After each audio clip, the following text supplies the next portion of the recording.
વેદ રૂપી કલ્પ વૃક્ષ ઉપર લાગેલું આ ગલિત ફળ છે. ગલિત છે એટલે કે હું પી બતા અને પીઓ. અને ખાવાનું કે ઘણાના દાંત ન હોય, ઘણાને દાંતના દુખાવા હોય, ઘણાને ખાતા ન આવડતું હોય, દરેક વસ્તુ ખાઈ ન શકાય, પણ દાંત ન હોય એ પી તો શકે. સાધન નથી, અસમર્થતા છે, છતાંય આનું પાન. ભાગવત કથા તો એવી છે ને, ન સમજાતી હોય તોય ત્યાં જઈને બેસવું.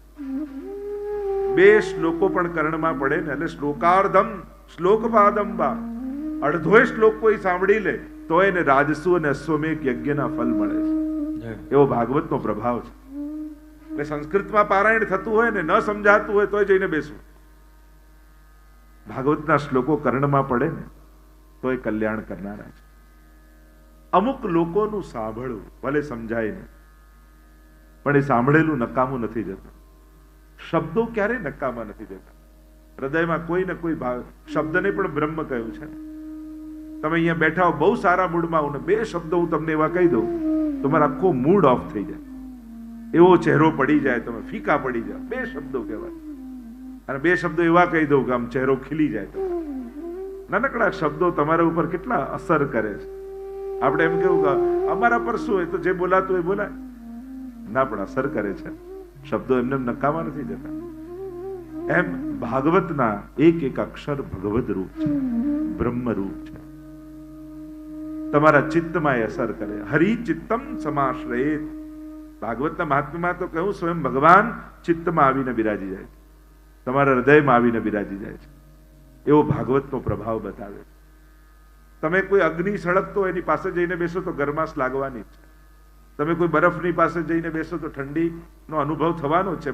તમારે ઠંડી માંગવાની જરૂર નથી, તાપ અગ્નિ પાસે ગરમી માંગવાની જરૂર નથી, એને હાથ લાંબો કરીને આપવાની જરૂર નથી, પણ એનો પ્રભાવ એવો છે કે એના પ્રભાવની અસર થાય. એમ શ્રીમદ ભાગવતમાં જઈને બેસશો ને, ખાલી તમારે મુક્તિ માંગવાની જરૂર નથી, તમારું કલ્યાણ માંગવાની જરૂર નથી, ભગવાન માંગવાની જરૂર નથી. ભાગવતનો પ્રભાવ એવો છે કે તમને ભાવથી ભરી દેશે. એનો પ્રભાવ એને આપવાની પણ જરૂર નથી. અમુક વસ્તુમાં કર્મ કે ક્રિયાની કે વ્યવહારની આવશ્યકતા નથી હોતી. એના પ્રભાવ હેઠળ આવો એટલે એની અસર તમારા ઉપર થાય છે. એમ જ ભાગવતમાં 7 દિવસ બેસો, 3 દિવસ બેસો, 1 ઘડી ગાઈને, 1 ઘડી આધી ઘડી આધી મેં પુની આધ, તુલસી સંગત સાધુ કી કટે કોટી અપરાધ. તો આધીમાં આધી, અડધીમાં અડધી એટલે પાઘડી કહીએ ને. શોભાયાત્રામાં કેવા પાઘડી પહેરીને ફેરીને ફરતા હોય, આપણે મહેન્દ્રભાઈ સરસ પાઘડી પહેરી. તો આજ પાઘડી કથામાં બેસો ને એનું જ પ્રતીક પાઘડી છે કે ભલે અડધીમાં અડધી આ પાઘડી બેસી જાઓ તો એ કથામાં કલ્યાણ કરનારું છે. એવા કથાનો આ પ્રભાવ છે. અને કથા કોઈ ને કોઈ પ્રકારથી જીવનમાં કોઈ ઘડીએ વિચાર કરો, અત્યારે તમે કથામાં ન હોત ને આ આયોજન ન થયું તો અત્યારે ક્યાં બેઠા હોત તમે? કેમ બધાને હસવા? હું તો એમ જ કે ક્યાંક સત્સંગમાં તો એવું જ માનતો હતો. શું કરતા હોત? વિચાર કરો. આટલા બધા ભાઈઓ ક્યાં હોત તમે બધા? વિચાર કરો. જો ઠાકોરજી આપણી ક્ષણોને કેવી સુધારતા હોય છે. આ ન થયું હોત, આ ન હોત, આપણે ક્યાં હોત? શું કરતા હોત? વિચાર કરો. એવું કંઈક કરતા હોત જેમાં આપણા આત્માનું કલ્યાણ થાય. ન જ હોત ને, તમે કન્ફર્મ છો ને બધા? શ્યોર છો ને બધા? તો જો ઠાકોરજીની કૃપા તમને સમજાવું છું. ઠાકોરજીએ તમારી પાસે આ 3 કલાક લઈ લીધા. આ 3 કલાક હું મારા નામે લખું છું, એમ 3 દિવસ માટે પોતાના નામે લખી દીધું. આ કેવું ઠાકોરજી કૃપા કરે છે. જો આ ન થયું તો આપણે અહીંયા ન હોત. આ ઠાકોરજીની કૃપા છે કે આ બધું થયું તો આપણે અહીંયા. એટલે ઘણીવાર સત્સંગના આયોજનો કરાવવા માટે પણ ઠાકોરજી એના ચિત્તમાં પ્રવેશતા હોય છે. ભગવાન કોઈના હૃદયમાં બિરાજી અને કેટલા લોકોના કલ્યાણના એ ક્ષણોને, એ લેખોને લખતા હોય છે ભગવાન. અને એટલા માટે હું તો ઘણીવાર એમ કહું કે કંકોત્રી તો ઘણાને મળે, પણ જેની જન્મોત્રીમાં કથા લખાઈ હોય ને એ જ કથામાં આવી શકે. બાકી કંકોત્રીઓ તો ઘણા સુધી પહોંચતી હોય. ઠાકોરજી આપણા ભાગ્યમાં લખે ને એ ક્ષણો ત્યારે જ આવે. આપણે કે ભાગ્યથી વધારે કોને મળે? એટલે ભગવાને ભાગ્યમાં લખ્યું એટલે મળ્યું ને આપણને. બે પ્રકારનું ભાગ્ય હોય, એક કર્મથી પેદા થયેલું ભાગ્ય અને એક ઠાકોરજીના કૃપાથી મળેલું ભાગ્ય, જેને આપણે સૌભાગ્ય કહીએ. ભાગ્ય સૌભાગ્ય શ્રી અમને જો દે. આ રાધાજી રાધાષ્ટમીના દિવસે આપણા ભાગ્યમાં સત્સંગ ઠાકોરજીએ લખ્યો. તો આ કૃપા જ છે. તો આ વેદોનું ફળ નિગમ કલ્પતરોર ગલિતમ ફલમ એ શ્રીમદ ભાગવત છે. રસમાલયમ આલય છે. એટલે જ આપણે ત્યાં ભાગવતજીને ઔષધાલય કહ્યું, ન્યાયાલય કહ્યું, વિદ્યાલય કહ્યું, ગ્રંથાલય કહ્યું, રસમાલય કહ્યું. કેટલા આલયો ભાગવતજીમાં સમાયેલા છે. આ ઔષધિ પણ છે, અમૃત તો છે, પણ ભવૌ સદા છોત્ર મનો વિરામાત નિવૃત્ત તરશૈરુપગીયમાનાત.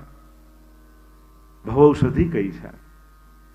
શરીર માટે તો ઘણી બધી દવાઓ લેતા રહી, પણ આ ભવરોગને દૂર કરવાની એક જ દવા છે, અને એ છે શ્રીમદ ભાગવત. ભગવત નામ એ જ છે. એ જ્યારે જીભ પર મૂકી દો છો ને ત્યારે ભવરોગ મટી જાય. આ ન્યાયાલય છે. જીવનમાં ઘણી વાર પાપ અને પુણ્યના ન્યાય કરવા એ આપણા વશમાં નથી હોતો. ભાગવત એનો ન્યાય કરે છે. આ ગ્રંથાલય છે. સમસ્ત ગ્રંથોનો સાર શ્રીમદ ભાગવતમાં છે.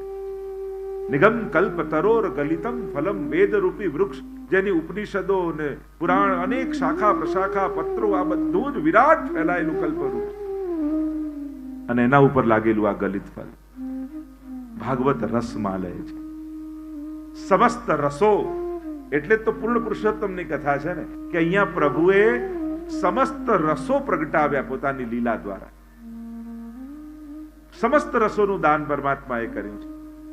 એટલે જ રસો વૈસીની કથા છે. રસો વૈસા, સમસ્ત રસો પ્રગટાવીને પૂર્ણ પુરુષોત્તમ હોય એ જ નવે નવ રસોનું દાન કરી શકે. એવા શ્રી કૃષ્ણની આ ગાથા છે. તો ભાગવતનો સાર આપણે 3 દિવસમાં પાન કરવાનો છે. શ્રીમદ ભાગવતના મહાત્મ્યની કથા પ્રારંભમાં વર્ણિત કરવામાં આવે. 2 પુરાણમાં વિશેષ રૂપે મહાત્મ્ય ગવાયું છે, એક સ્કંદ પુરાણ અને બીજું પદ્મ પુરાણમાં. 4 અધ્યાયમાં સ્કંદ પુરાણમાં કથા કહી છે, 6 અધ્યાયમાં પદ્મ પુરાણમાં કથા કહી છે. પ્રાય વિવેક એ છે, વ્યવહાર એ છે, ભાગવતજીનું મહાત્મ્ય જે પદ્મ પુરાણ અંતર્ગત છે એને વર્ણન કરવામાં આવે. 6 અધ્યાય એટલા માટે ભગવાનની કથા છે. ઐશ્વર્ય, વીર્ય, યશસ્વી, જ્ઞાન અને વૈરાગ્ય, આ 6 ભગ જેની અંદર હોય એને જ ભગવાન કહેવાય. અને આ ભગવાનની કથા છે એટલે 6 અધ્યાયમાં મહાત્મ્ય કહેવામાં આવ્યું. મહાત્મ્યનું વર્ણન કરતા, કારણ કે મહાત્મ્ય એટલા માટે આવશ્યક છે કે આ કોણ છે, આ તત્વ શું છે, જ્યાં સુધી એને જાણશો નહીં ત્યાં સુધી એના માટે અહોભાવ મનમાં નહીં આવે. અને જેના માટે અહોભાવ નથી આવતો એની બહુ સાંભળતાય નથી તમે, એને બહુ જોતાય તમે નથી. જેના માટે મહત્વ હોય મન એમાં જ હોય, અને મન ન હોય જેમાં મહાત્મ્ય ન હોય, જેનું મહત્વ ન હોય ત્યાં મને નથી હોતું. ઘણી વાર લોકો કહે અમારું ઠાકોરજીમાં મન નથી. એનો અર્થ શું થાય? તમારા માટે ભગવાનનું સંસાર કરતા વધારે મહત્વ નથી. મહત્વ હોત તો મન એમાં હોત. તમને કોઈ બહુ મોંઘો હીરો ખિસ્સામાં મૂકી દે અને કોઈ લગ્નની પાર્ટીમાં તમે હો, રિસેપ્શનમાં ગયા હો અને કહેજો કે 1 કરોડનો હીરો છો, સાચવજે ને પછી લઈ જઈશ. પછી તમારું મન પાર્ટી મારે. વાત કરતા કરતા વચ્ચે ખિસ્સામાં હાથ નાખીને ચેક કર્યા કરો, છે કે નહીં, છે કે નહીં, છે કે નહીં, છે કે નહીં. મહાપ્રભુજી કહે બસ આવું જ કરવાનું છે. તમને અનમોલ રત્ન હું ઠાકોરજી રૂપે ઘરે પધરાવી દઉં છું. એટલે સંસારના બધા કાર્યો કરતા કરતા થોડી થોડી ક્ષણે ચેક કરતા રહેજો, છે કે નહીં, છે કે નહીં, છે કે નહીં. બસ આટલું જ કરવાનું. ચેતસ્તત પ્રવણમ સેવા વ્યાવૃત્તોપી હરૌ ચિત્તમ. મહાપ્રભુજીના શબ્દોમાં કહું કે વ્યાવૃત્તિ કરો, ચિત્ત હરી મારા. કારણ કે તમારા માટે આ બધા કરતા મહત્વના ઠાકોરજી છે. અને જે દિવસે એને એ રીતે સ્વીકારી લેશો સૌથી મહત્વનું, પછી દરેક ઘટનાઓમાં એને ચકાસતા રહેજો કે તમારી સાથે છે કે નહીં, સાથે છે કે. પ્રભુ જોડે છે કે સતત પ્રભુને સાથે રાખવા. એમ ભલે આપણે સેવા કરીને પઢાવી દઈએ, પણ એ ભાવાત્મા રૂપે તો સદાય તમારી સાથે હોય છે. એટલે જ મહત્વનું એ છે, અર્જુન અને દુર્યોધનનો મૂળ ફરક શું છે? એને સેના લઈ લીધી. અર્જુને કહ્યું કે હું હથિયાર હાથમાં નહીં લઉં, પણ એને ભરોસો છે ભગવાન સાથે હશે ને તો વિજય મારો જ થવાનો છે. હું એટલા માટે જ તમને ભગવાન સાથે રાખવાનું કહું છું, કારણ કે સદાય તમારો વિજય થાય જો ભગવાન સાથે હશે. બાકી સેનાઓ મળી, સામર્થ્ય લાગે, ટોળું લાગે, ઘણા બધા સહયોગી લાગે, પણ વિજય તો એનો જ હોય જેની સાથે ભગવાન હોય છે. મહાપ્રભુજી આપણને સાથે આપ્યા, માથે આપ્યા, માથે પધરાવી દીધા. સાથે તો છે, તારા માથે પધરાવી દો. તો વિચાર કરો મહાપ્રભુજીની કેટલી મોટી કૃપા. સંસારમાં રહેતા રહેતા ચિત્ત હરિમાં વિક્રેતુ કામા કિલ ગોપ કન્યા મુરારી પાદાર્પિત ચિત્ત વૃત્તિ દધ્યાધિકં મોહવશાદ ભોચ ગોવિંદ દામોદર માધવેતી. ગોપીઓ જ્યારે દહીં વેચવા જાય ત્યારે મોહન મહિલો મહિલો ની કરતા કરતા ચિત્ત હરિમાં જાય એટલે મોહન લો મોહન લો મોહન લો કરવા લાગે. સરળ જ છે ભક્તિ. એ કોઈ કલાક બચે છે એટલે કરવાની ક્રિયા નથી, એને તો આપણા આ જીવન સાથે વણી દેવાની. અને જીવન સાથે ભગવાનને વણી દો એટલે પલ પલમાં ઠાકોરજી તમારી સાથે થઈ જાય, તમારો થઈ જાય. અને જે ક્ષણે તમારો થઈ જાય એટલે તો પંચાક્ષરમાં હે કૃષ્ણ હું તારો છું. બસ આ મહામંત્ર પંચાક્ષરનો એ જીવનની સમજ બની જાય ને પછી ક્યાંય કોઈ અલગથી પાઠ કરવા બેસવાની જરૂર ન પડે. હું ભગવાનનો છું, જ્યાં છું, જેની જોડે છું, જે કરી રહ્યો છું, પણ હું ભગવાનનો છું. બસ આ એક શબ્દ નહીં પણ સમજણ બની જાય તો જીવનમાં ક્રાંતિ થઈ જાય. મહાત્મ્યનું વર્ણન એટલા માટે કર્યું, જ્યારે મહાત્મ્ય બુદ્ધિ સ્થાપિત પરમાત્મામાં થશે ને ત્યારે સદાય ચિત્ત એનામાં રહેશે. આવો મહાત્મ્યનો પ્રવેશ કરતા મંગલાચરણ જે વ્યાસજીએ કર્યું, અને આ એક શ્લોક એવો છે કે બધાએ મોઢે કરવા જેવો. બહુ સુંદર શ્લોક છે. ભગવાન કૃષ્ણને જેટલા સરળતાથી આમાં સમજાવી દીધા, 32 અક્ષરમાં 32 લક્ષણ વાળા શ્રી કૃષ્ણને સમજાવી દીધા કે આ કૃષ્ણ છે કોણ. અનુષ્ટુપ છંદમાં 8 8 8 8 અક્ષર હોય ને, 8 ચોક 32 લક્ષણ વાળા પરમાત્મા છે. અને વંદન કરતા મંગલાચરણ કરતા વ્યાસજી બોલ્યા સચ્ચિદાનંદ રૂપાય વિશ્વોત્પત્યાદિ હેતવે તાપત્રય વિનાશાય શ્રી કૃષ્ણાય વયમ. कितने सुंदर ढंग से प्रभु को समझाया. श्री कृष्णाय वयम नमः. उस भगवान को वंदन करते हैं, उनकी स्तुति करते हैं. कौन श्री कृष्ण? सच्चिदानंद रूपाय, जो सच्चिदानंद रूप है. सत चित और आनंद रूप प्रभुना स्वरूप सामर्थ्य અને સ્વભાવ ત્રણેયને સમજાવી. આકૃતિ પ્રકૃતિ અને કૃતિ ત્રણેયને સમજાવી ત્રણ રીતે. કેવા છે પરમાત્મા? કોણ છે પરમાત્મા? સતરૂપ છે, ચિદરૂપ છે અને આનંદ રૂપ છે, જે સર્વત્ર વ્યાપેલા છે. સર્વત્ર જેની સત્તા છે એ જેનો સત તત્વ છે, જે ચૈતન્ય રૂપે છે, જે જ્ઞાન રૂપે છે એ જેનું ચિત્ત તત્વ છે, અને જે સર્વમાં આનંદ રૂપે વ્યાપેલો છે એ જ એનું આનંદ તત્વ છે. સુખ રૂપે નથી, આનંદ રૂપે છે. કારણ કે સુખ એ ક્યાંક ને ક્યાંક દુઃખનું જ સુંદર રૂપ છે. દુઃખ જ્યારે સારા કપડા પહેરીને આવે ત્યારે એને આપણે સુખ કહેતા હોઈએ. કારણ કે એક સુખની સાથે કેટલા દુઃખો આવે. એક ગાડી આવી તેમ આ ભટકાઈ ના જાય, કોઈ આમાં લીટો ના કરી જાય, આમાં સાચવવાને સર્વિસ કરાવવાની, આને સાચવીને રાખવું, આ કઈ કોઈ ચોરી ન જાય, કેટલા ભય લઈને એક સુખ આવતું હોય. એટલે એક સુખની સાથે કેટલા દુઃખો પણ ભેગા ભેગા આવતા હોય. ચહેરો સુખનો હોય છે પણ કતાર પાછળ તો દુઃખોની જ હોય છે. પણ આનંદ એવું તત્વ છે જે મૂળ પરમાત્માનું સ્વરૂપ છે, જેને પામ્યા પછી ગુમાવવાનો ભય નથી, જે કેટલા સમય સુધી રહેશે ને બીક નથી, જે શાશ્વત છે, જે અવિકૃત છે, જે અખંડ છે, એ જ આનંદ તત્વ છે, એ જ કૃષ્ણ છે. કૃષ્ણને આનંદ રૂપ જ કહ્યા. કૃષ્ણને પામ્યા એટલે આનંદને પામ્યા. તમે જ્યારે કોઈ ઉત્સવમાં આનંદ પામીને જાઓ છો, જ્યારે તમે કથામાં આનંદ પામીને જાઓ છો, એટલે કે તમે કૃષ્ણ પામીને જઈ રહ્યા છો. એને કૃષ્ણ રૂપ, કૃષ્ણનું જ બીજું નામ આનંદ છે, કૃષ્ણનું જ બીજું નામ રસ છે, કૃષ્ણનું જ બીજું નામ પ્રેમ છે. એવો આનંદ જેમાં કોઈ વિકાર ન હોય એ જ કૃષ્ણ છે. એવો પ્રેમ જેમાં કોઈ વિકાર ન હોય અને પ્રેમનું સુપ્રીમ પ્યોરિફાઈડ થયેલું સુંદર સ્વરૂપ એ જ કૃષ્ણ છે. કૃષ્ણ તત્વને જ્યારે તમે સમજો છો ત્યારે શાસ્ત્રોમાં અનેક નામોથી એને ઓળખાયો છે. એ આનંદ રૂપ છે. લઈને મળે સુખ, આપીને મળે આનંદ છે. દેહના અનુભવથી જે થાય સુખ અને આત્માના અનુભવથી થાય જે આનંદ છે. અમુક જીવનમાં મળેલા આનંદો આપણને લાગે આ દેહ સંબંધી નથી, આત્મા સંબંધી છે.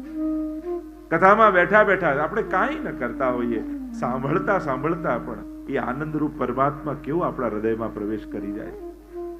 એમ લાગે કે પરમાત્માએ આ લાંબો હાથ કરીને મારા માથે હાથ મૂક્યો હોય, એવી હૂંફનો અહેસાસ કથામાં બેઠા પછી આપણને થાય. આ પ્રભુના પ્રભાવનો અહેસાસ, એ આનંદ રૂપ છે. એની પાસે બેસો તો એ આનંદનો અહેસાસ થાય. તમે શ્રીનાથજી દર્શન કરવા જાઓ ત્યારે સુખ મળે, આનંદ મળે એવી કોઈ સંજોગો હોતા નથી. ગરમી હોય, ધક્કા હોય, લાઈનો હોય, આટલા દૂરથી ગયા હોય, લોકો રાતના નીકળ્યા હોય, સવારે મંગળાના દર્શનમાં પહોંચ્યા હોય, એટલી ભીડ હોય, કોઈ સુખ મળે એવો કોઈ સંજોગો હોય? આપણી સુખની વ્યાખ્યા છે એમાંનું એકે સંજોગ છે. છતાંય એક સેકન્ડ માટે શ્રીનાથજીથી આંખ મળે ત્યારે કેવો આનંદ થાય. એ કયો આનંદ છે? શરીરને સુખની જે વ્યાખ્યા છે એમાંની કોઈ સુવિધા છે? એ આનંદ આત્માનો આનંદ હોય છે. જેનો અંશ છે એ અંશીના દર્શન કરીને આત્મા કેવો રાજી થાય છે. અને પાછા નક્કી કરે શ્રીનાથજી બાબા જલ્દી બોલાવજો પાછા. ત્યારે કોઈ શરત રાખે હું આવું ત્યારે કોઈ ના હોય, હું ના આવું ત્યારે બધું અનુકૂળ હોય, ત્યારે ભીડ ના હોય, ત્યારે કોઈ આવી વિનંતી નથી કરતા. ગમે તેટલા ધક્કા, શ્રીજીના દર્શન મળ્યા ને એનાથી મોટું બીજું શું હોય? આ જ છે સંકટની વચ્ચે પણ આનંદનો અહેસાસ. જ્યારે પરમાત્માને જોવાની, એને સાંભળવાની, એને પામવાની ઈચ્છા હોય છે ત્યારે સંસારમાં ગમે તેટલા વિપત્તિના સંજોગો હોય ત્યારે નાથદ્વારાને યાદ કરવા, તોય શ્રીનાથજીની ઝાંકી કરીને કેવો આનંદ આવે. એમ ભલે કે ગમે તેટલા સંકટ હોય પણ સવારે સેવામાં જઈએ ત્યારે એવો જ આનંદનો અહેસાસ થાય. કથામાં બેસીએ ત્યારે એવો જ આનંદનો અહેસાસ થાય. એનું સ્મરણ કરી લઈએ. જો આનંદની વિશેષતા એ જ છે. સુખ છે ને એકવાર ભોગ્યું પછી જ્યારે જ્યારે યાદ કરો ત્યારે એની માત્રા ઘટતી લાગે. લોકો ને કોઈ જોક્સ તમે પહેલી વાર સાંભળ્યા તો જોરથી હસવું આવે, બીજી વાર સાંભળો થોડું ઓછું હસવું આવે, ત્રીજી વાર સાંભળો તો એનાથી, પાંચમી વાર સાંભળો તો કે હવે આ મારી આગળ ના કહેતો, કંટાળી ગયો છે, પછી હસવું આવે છે. આ સુખનું, જે સુખને તમે સ્મરણ કરતા જાઓ એનો આનંદ ઘટતો જાય. પણ આનંદ 5 વર્ષ પહેલા શ્રીનાથજીના દર્શન થયા ને જે આનંદ થયો, આજે એને યાદ કરો ને તો એવો જ આનંદ પાછો થાય. કેવો આનંદ આવ્યો હતો. ગઈ વખતે કથા કરી એને યાદ કર્યો તરુણભાઈ ને, ગઈ વખતે આપણે અહીંયા બધા ભેગા થયા હતા અને આનંદ એને વાગોળ્યો, પાછો આપણને થાય કે એવો જ આનંદ આપણને પાછો મળે. તો એ આનંદ શાશ્વત રહે છે. અને ઉલટાનું હોય એના કરતા પણ જયારે યાદ કરો ત્યારે વધારે આનંદ આવે. બોલો, વ્રજયાત્રામાં તમે ગયા હો અને ચારે બાજુ બધું વિપરીત હોય, ટાઈમસર જમવાનું ન મળે, બધી વ્યવસ્થા ન હોય, પાલમાં બધું ઠીક ના હોય, એમ થાય કે ચલો યાત્રા થઈ ગઈ, ઠાકોરજીની કૃપા, હવે બીજી વાર તો થાય ના થાય, હવે પાછા તો અવાશે નહીં, આવો બીજી વાર તો નહીં થાય. તો પાછા ગામમાં આવો અને લોકો મળવા આવે, વ્રજયાત્રા કરીએ, હા કરીએ, શું કરતા ત્યાં થોડી વાત કરો. અરે સવારે ઉઠીને ચાલતા અને આમ જતા અને સ્નાન કરતા, બેઠકજીમાં જારી ભરતા, ના ઠાકોરજી કૃપા કરે ને તો ફરી એકવાર જવું છે. પાછા બોલતા બોલતા આવું કે અરે એટલો આનંદ આવ્યો, એટલો આનંદ આવ્યો. એ ટાઈમે ભલે શ્રમ પડતો હતો, એ ટાઈમે ભલે તમને એટલો આનંદ નતો આવતો, પણ જયારે એને વાગોળો છો ત્યારે ભોગવ્યો હોય એના કરતા વધારે આનંદનો અહેસાસ થાય છે. આ જ આનંદનું સ્વરૂપ. અને એવા આનંદને પામવા માટે તમે આજે અહીંયા બેઠા છો, જેને આપણે કૃષ્ણ નામથી ઓળખીએ છીએ, કે જે એકવાર જીવનમાં મળી જાય છે ને પછી એક ક્ષણ માટે મળવાનો પણ અહેસાસ આખા જીવનને આનંદિત કરી દે છે. એક વાર થયેલી એની સાક્ષાત ઝાંકી પણ આપણા આખા જીવનને સુગંધિત કરી દે. એવા કૃષ્ણની ગાથા અને કથા કરવા આપણે ભેગા થયા છે. એ જ્યારે સ્પર્શી જશે ને તમને કથા અને શબ્દોના માધ્યમ, કારણ કે આ વાંગમય રૂપ છે ને, આ વાણીમય તમને સ્પર્શ કરશે. આનો અહેસાસ વાણીમય કર્ણ દ્વારા તમારે કરવાનો છે. આ વાંગમય એટલે કે જેવા જેવા અસુર થયા એવા એવા ભગવાને અવતાર લીધા. હિરણ્યકશિપુને મારવો છે તો ભગવાન નરસિંહ બનીને આવી ગયા. હિરણ્યાક્ષને મારવો છે તો ભગવાન વરાહ બનીને આવી ગયા. તો થયું કે આ વાંગમય રૂપ કેમ લીધું? તો કે પરીક્ષિતને શ્રાપ લાગ્યો છે ને, 7મા દિવસે મૃત્યુ તક્ષકનો દંશ દેશે. તો શ્રાપ એ અસુર છે, અહીંયા શબ્દમય છે. એટલે શબ્દમય અસુર છે તો ભગવાનનો અવતાર પણ શબ્દમય થયો. વાંગમય રૂપ ભગવાને લીધું, કારણ કે વાણી દ્વારા શ્રાપ નીકળ્યો છે, એટલે વાણી રૂપે ભગવાન પ્રગટ થઈને એમાંથી ઉગારશે. જેવા સંકટમાં હશો શ્રીજી એવું જ રૂપ ધારણ. અને ઠાકોરજી તો સામેથી જ આવતા હોય. તમે બધી કથા સાંભળો, પ્રભુ સામેથી ગયા, સામેથી ગયા, સામેથી ગયા. જ્યાં જ્યાં જ્યાં જ્યાં કથામાં, ખાલી એક કથા ભાગવતમાં એવી છે સુદામાની, કે જ્યાં સુદામા સામેથી આવે. બાકી તમે ભાગવતની દરેક કથા એ વિદુરજીની કથા હોય કે શબરીની કથા હોય કે જ્યાં જ્યાં તમે કથા સાંભળો તો ભગવાન સામેથી જાય છે. અહીંયા કદાચ મને તો ઘણી વાર એ વિચાર આવે કે સુદામાએ મનોમન એવી વિનંતી કરી હોત કે દ્વારકાધીશ એકવાર મારા મહેમાન થાવ, મારા મિત્ર છો તો કથા કેવી હોત. પણ કદાચ સુદામાને ક્ષોભ થાત કે મારી કુટિયામાં શ્રીજીને કેમ, દ્વારકાધીશને કેમ રાખવું. એટલે ભગવાન ગયા નહીં, એને બોલાય, તું આવ, તને રાજાની જેમ રાખું. બધી જગ્યાએ હું જઈને જમી આવું છું, ક્યાંક બોર જમી આવું ને ક્યાંક ભાજી જમી આવું. એ તો બધું બરાબર છે કે ભક્તોના મહાત્માને વધારું છું. લાવ, આ તો મારો અતિશય વાલો ભક્ત છે ને, આની કુટિયામાં જઈને આના જેવું ખાવું એના કરતા મારા મહેલમાં બોલાવીને આને રાજાની જેમ રાખવું. એટલે સુદામાને ભગવાનને બોલાવે. અને કનેક ગાથાઓને, એ જ કથાઓને આપણે કોઈ જુદી રીતે વિચાર કરીએ તો એની પ્રસંગો કેવા થઈ જાય. સચ્ચિદાનંદ રૂપાય, આ જ આનંદ રૂપ પરમાત્મા છે. અરે મને વિચાર, આ બધું ભગવાને આ બધું ન કર્યું હોત, આ બધી લીલાઓ ન કરી હોત તો આજે આપણે બધા ભેગા મળીને સત્સંગમાં વાતો શું કરત? પ્રભુ લીલા કેમ પ્રગટાવ્યા? ભગવાને આ બધી લીલાઓ કેમ કરી?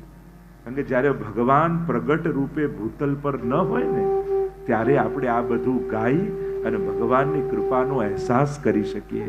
એટલે ભગવાને આ બધી લીલાઓ કરી. કારણ કે જ્યારે પ્રભુ હતા ત્યારે તો પોતે કૃપા કરે, પણ જ્યારે હું પ્રગટ રૂપે નહીં હોઉં ત્યારે મારા ભક્તો મારી કૃપાનો અહેસાસ કઈ રીતે કરશે? એટલા માટે ભગવાન આ બધી લીલાઓ કરી આપણા જેવા ભક્તોને પ્રભુની કૃપાનો અહેસાસ થાય છે. એક એક લીલાઓના પ્રસંગોનું જ્યારે અવગાહન આપણે કરીએ ત્યારે એમ થાય કે હું સુદામા છું, હું શબરી છું, હું વિદુર છું, હું ગોપી છું, હું સખા છું. પોતાની જાતને આપણે ભક્ત જોડે આત્મસાત કરી લઈએ અને ઠાકોરજી એના પર નહીં આપણા પર કૃપા કરતા હોય ને એમ કથા સાંભળતા સાંભળતા આપણને એવો અહેસાસ થઈ જાય કે ઠાકોરજી તો મારા પર કૃપા કરી રહ્યા. કારણ કે ભક્તો તો બધાય સમાન હોય છે, ભક્તોમાં થોડી ભેદ હોય છે. પ્રભુએ ભક્તોને ઘડ્યા છે જેવા, જે લાગણી ક્યાંક એ ભગવદીઓમાં છે, એ નંદ બાબા, યશોદા, ગોપીજનો, ગોપોમાં છે, એ જ બધી લાગણીઓ આ ભક્તોની અંદર ભગવાને રાખી જ છે. હા, કદાચ એ લાગણીઓના સર્વોચ્ચ અવસ્થા ઉપર હશે, પણ આપણે પહેલા પગથિયે તો છીએ જ ને. એ કૃષ્ણનું નામ સાંભળતા ક્યાંક આપણને રોમાંચ તો થાય છે. કૃષ્ણ નામ જબતે શ્રવણ સુન્યો રિયાલી, ભૂલી રી ભવન હો તો બાવરી થઈ. ક્યાંક એ પ્રેમના ઉર્મિઓ આપણા હૃદયમાં એ કૃષ્ણ માટે જાગે જ છે. આપણે પહેલા પગથિયે છીએ ને એ તો ધજાઓ, ગોપી પ્રેમ કી ધ્વજા, એ ધ્વજાએ છે.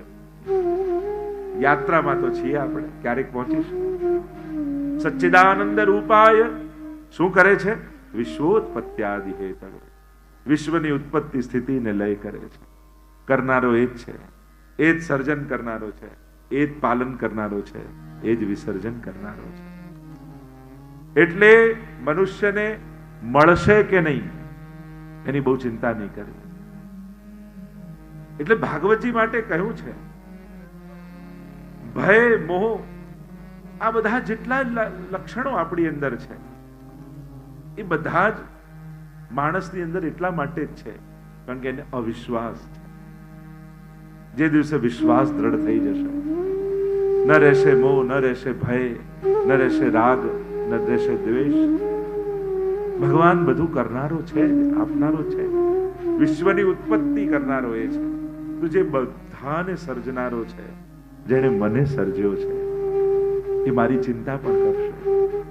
નાનકડું બાળક કેવું નિશ્ચિંત થઈને માના ખોળામાં ન બોલી શકતું હોય, ન સમજાવી શકતું હોય, ન માંગી શકતું હોય, છતાંય ચિંતા નથી. કારણ આશ્રય છે, એને ભરોસો છે કે જેણે જન્મ આપ્યો છે એ માં ખવડાવશે ખરી, મને ભૂખ્યું નહીં સુવા દે.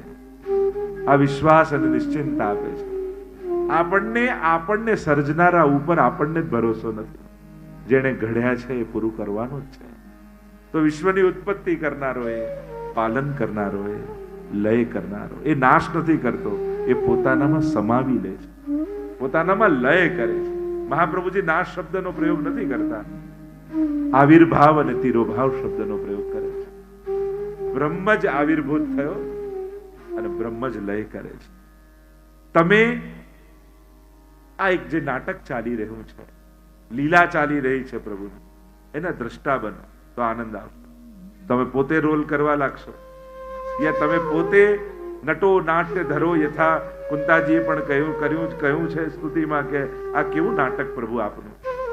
અમે સાચું માની લઈએ છીએ. જ્યારે અળગા થઈ અને દ્રષ્ટા ભાવે જોતા રહેશો તો આ ખેલને માણશો.